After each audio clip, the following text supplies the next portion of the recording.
Let me ask you something. Right now, look at your phone. Chances are it's an iPhone, or at least you wish you had one. But what if I told you that Apple, the global giant, started in a tiny, messy garage with two broke guys and no guarantee of success? The craziest part is that the man who built Apple was once kicked out of his own company. This isn't just a business story.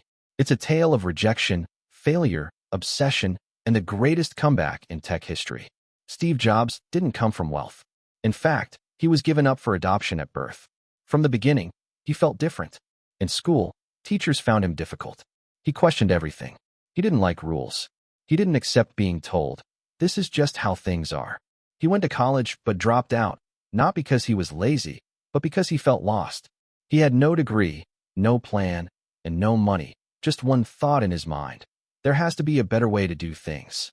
This is where the second Steve enters the story, Steve Wozniak. A pure genius, a technical wizard, the kind of guy who could build a computer from scratch just for fun. Wozniak didn't have big dreams, but Jobs had a big vision. Jobs saw the future, and Wozniak could build it. One day, they created a small computer together. Nothing fancy, just wires, boards, and passion. Jobs looked at it and said, "This is it. We can sell this." They had no money, so Jobs sold his car and Wozniak sold his calculator. That is how Apple started, not with investors, not with millions, but with sacrifice. In 1976, Apple was born inside a small garage. They had no office, no team, and no fancy branding.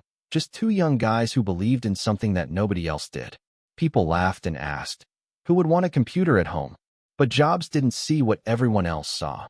He saw what others couldn't. He believed technology would one day be personal, and he was right. Slowly, Apple began to grow, and with growth came attention, and with attention came problems. Apple was getting big, too big. Money flowed in, investors joined, and board members arrived. Suddenly, Steve Jobs was no longer in charge. He was intense, demanding, and obsessed with perfection. Some people loved him, many hated him. Behind closed doors, plans were being made, and one day Steve Jobs was told, "You're out." Just like that, the man who created Apple got fired from Apple. The media declared him finished, and people laughed, but they didn't realize they had made him dangerous. Jobs started again. He built a new company called Next and bought a small animation studio called Pixar. At that time, Pixar was nothing. Jobs invested his own money and risked everything. People thought he was crazy, but he was learning, growing, and preparing. This was his dark phase. No spotlight, no praise, no respect, just pain and determination. This is the moment when most people quit, but Jobs didn't. While Jobs struggled, Apple was falling apart. Poor products, no direction, and huge losses. People claimed Apple was dead.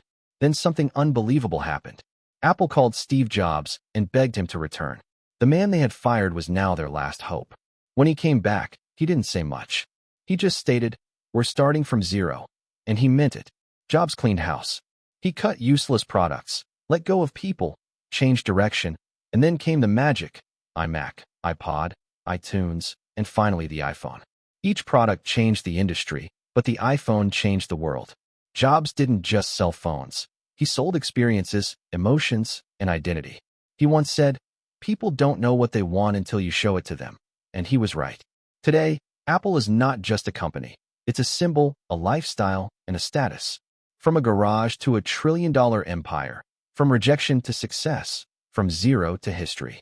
If you feel lost right now, if people doubt you, if your dreams seem silly to others, remember this: Steve Jobs was adopted, dropped out, fired, and mocked, and still, he changed the world. So don't quit. Not yet. Your garage moment might be happening right now.